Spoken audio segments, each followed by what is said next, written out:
जय भीम, नमस्ते, आदाब, सत श्री अकाल साथियों। जय भीम, जोहार साथियों। हम आज सभी भाइयों को हाथ जोड़कर विनती करते हैं कि मेरा वचन इस किताब से है। डिस्क्लेमर देने की आवश्यकता यही होती है कि ये सारी बातें, विचार अगर एक व्यक्ति कह रहा है तो वो किसी समुदाय का प्रतिनिधि हो सकता है। वो अपनी बातें संविधान के मुताबिक कह सकता है, कर सकता है। उसे स्वातंत्र्य है। आज़ाद भारत में अपने अभिव्यक्ति की आज़ादी की लड़ाई है। अगर उस पर बेवजह रोकथाम या उस पर दबाव डाला जाए तो स्प्रिंग की तरह वो बातें और उछाल मारती हैं। अपने हक अधिकारों के लिए हर इंसान लड़ सकता है, अपनी आज़ादी के लिए बोल सकता है। तो आइए देखते हैं। बौद्धों का विश्व प्रसिद्ध श्रद्धा स्थान है बौद्ध गया। बुद्ध गया शब्दों का सही अर्थ बुद्ध गया जो स्थान है बड़ा पवित्र है बौद्ध धर्मीय लोगों के लिए, बौद्ध धर्मीय लोगों के लिए। अगर देखा जाए तो हम लोगों को चाहिए कि एक दूसरे की हम आदर सत्कार की बात जो करते हैं, एक दूसरे की इज्जत करें। सबसे ज़रूरत होती है कि अगर हम बदले में किसी से इज्जत चाहते हैं तो उसे उतनी ही श्रद्धा और इज्जत दी जानी चाहिए।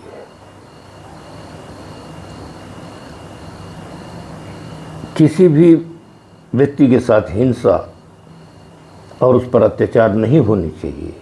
ये बुद्ध धर्म की सीख है। किसी की वस्तु की चोरी नहीं होनी चाहिए, कदापि नहीं होनी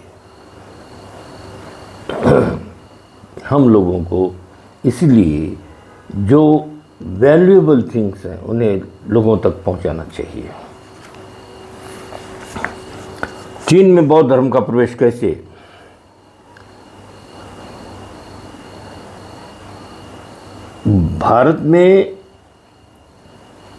भारत में सिद्धार्थ गौतम ने इस धर्म के जो बातें कही हैं, धम्म की जो उन्हें जो ज्ञान हासिल हुआ उससे अपने साथियों में बांटा, जग में उसे बांटा, सभी को दिया।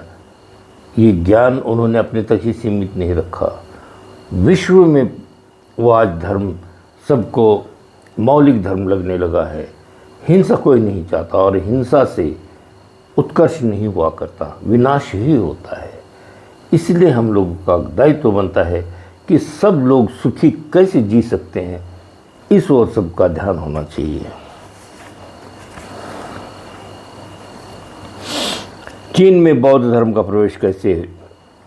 वैसे 67 ईस्वी सन में ये धर्म बोधिधम्मा नामक व्यक्ति अपने साथ एक भिक्षु चीन ले गया है। उसे लगा कि ये अनमोल रत्न है, ये त्रिरत्न है, तथागत की दिव्य है, तो इसका संभाल करके, उसका जतन करके ये सारे विश्व में लोगों के कल्याण की बातें हैं तो मैं ले चलूं। और वो चीन में जाकर उन्होंने वहाँ धम्म का प्रचार प्रसार किया। आज चीन और आसपास के सारे विश्व में, जगत में ये फैल गया है। सम्राट मिंगती के शासनकाल में हुआ।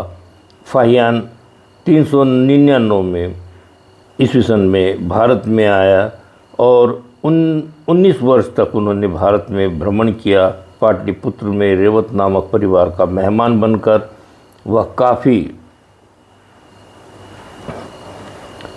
दिन तक रहा यहाँ। उन्होंने ली यू टी एन कि सुआन माने बौद्ध देशों का यात्रा वर्णन उन्होंने किया है। हर देश में वो गए, वहाँ से जो उन्हें अच्छा लगा, हर धर्म के बारे में उन्होंने जानकारी ली और बौद्ध धर्म किस प्रकार लोक कल्याण का है, ये रहा। उन्होंने लोगों से जानकारियाँ हासिल की, आसपास के सारे परिसर में उस पर चर्चा करते रहे और जानकारी लेते रहे। दूसरा सुआन नामक दूसरा भी यात्रा वृत्तांत लिखा था उन्होंने। दूसरा सुआन नामक दूसरा वृत्तांत भी लिखा था। 404 ईस्वी सन में शे चे मंग नामक और एक चीनी यात्री अपने 14 साथियों के साथ भारत आया। ये सारे स्कॉलर्स चीन की ओर से आए थे भारत देश के अंदर में। उसमें फाइयान है, तीसंग है और एक फाइयान और हुइनसैंग, 3 ये भारत में आए थे चीनी विद्वान। पहले आए थे हुनसंग, दूसरे आए तीसंग, फिर बाद में ईसंग। ऐसे 3 फाहियान वगैरह ये जो लोग हैं, उनके नाम थोड़े से अटपटे से लगते हैं, लेकिन ये लोग इस भारत में ये विद्वान आए। उन्होंने उस भाषा को, पाली भाषा को अपने आत्मसात किया। फिर अपने राष्ट्र में जाकर, अपने चीन देश में जाकर उन्होंने उस भाषा को चीनी भाषा में उसका ट्रांसलेशन किया। हमारे यहाँ इस तरफ में न तो कोई पहल करता है। आज भी नालंदा का वो द्वार खुला नहीं है जहाँ से प्रवेश द्वार कहा जाता है। ये बीच में से ही उत्खनन हुआ है और उतना ही हमारे सामने आया है। अगर सही ढंग से खुदाई की जाती, आज भारत को आज़ाद हुए 75 साल हो चुके हैं, मगर किसी ने भी इसमें इंटरेस्ट नहीं दिखलाया। अगर अंग्रेज होते तो पूरा उत्खनन करके उसको, उस धरोहर को हम तक उजागर करते, मगर भारत सरकार अन्य धर्मों के प्रचार प्रसार पर वो कुछ भी करने को तैयार नहीं है, उल्टा उसका विनाश ही कर रही है। न तो पुरातत्व विभाग पूरी तरह से संरक्षण दे पा रहा है, या तो ये नाटक हो सकते हैं, उस धर्म के प्रति इनका कोई आस्था उन्हें है नहीं इस विषय में। हम लोगों को चाहिए कि जो इस धम्म को मानता है, उन्होंने तो भी अपनी जिम्मेदारी को पूर्णतः स्वीकार करना चाहिए और वो श्रद्धा भाव से इस देश में हमें बौद्ध को प्रस्थापित करना होगा, ताकि वो शांति और सद्भावना की बात करने वाला धम्म है।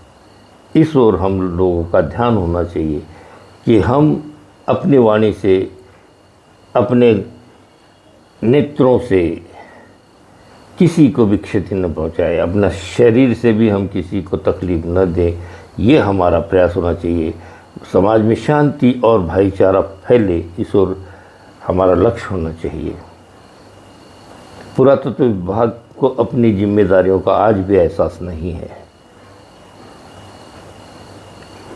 हम लोगों को वहाँ देखना चाहिए कि उसे सुरक्षितता प्रदान हुई भी है या नहीं।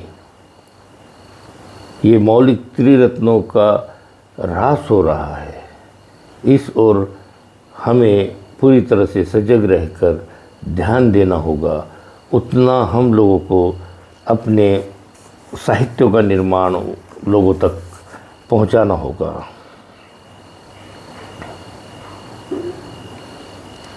मगध पर जीवित गुप्त था या कुमार गुप्त के शासनकाल में 502-540 ईस्वी सन में चीनी राजा ऊती ने एक प्रतिनिधि मंडल भारत भेजा था।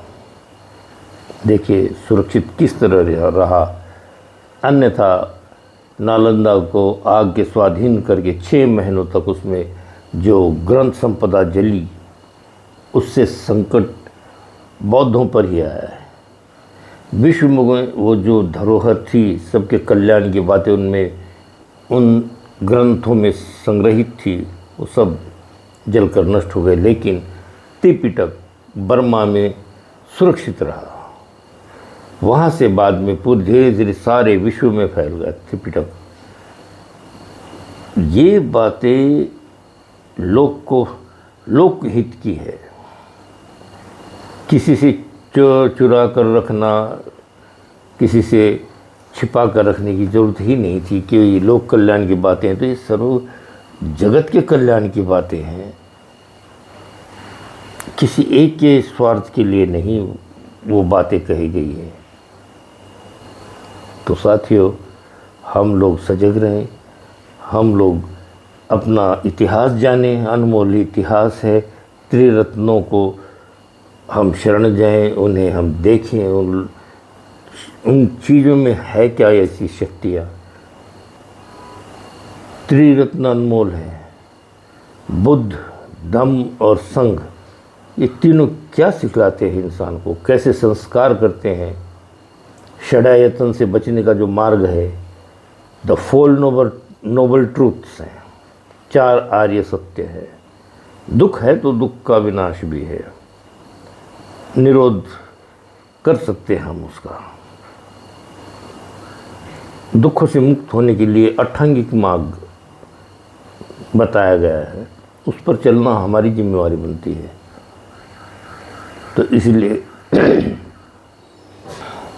हम लोग अच्छे राह पर चलने का प्रयत्न करते रहें और इस दुखों के सागर में दोबारा हमारा कोई जन्म न हो, इस प्रयास में लगे रहें। सबका मंगल हो, सबका हित हो। साधु साधु साधु। सब सुखी रहे, कोई दुखी न हो।